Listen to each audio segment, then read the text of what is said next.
Elijah didn't get his revelation in the wind, in the earthquake, or in the fire, but Elijah got it right here in the still, small voice.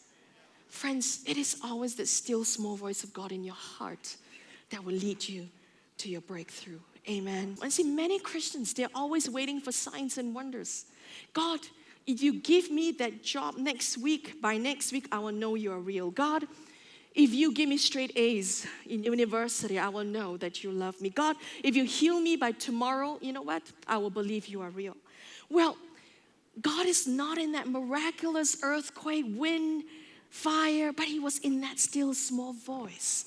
Now, friends, many people, especially Christians in Singapore, they love to attend conferences. The earthquake of an event of a conference. Many people love to come for services that with hyped up praise and worship and programming. Well, let me tell you, first, conferences are great. Services are greater.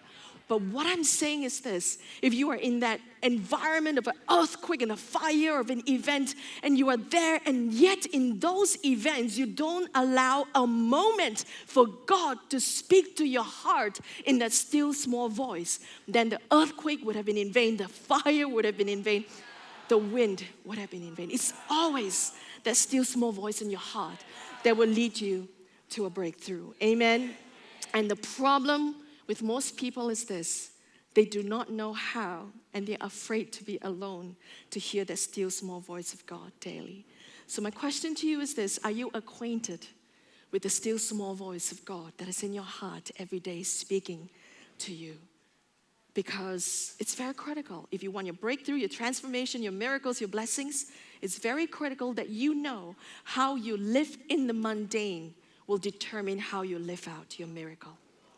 How you live in the mundane will determine how you live out your miracle.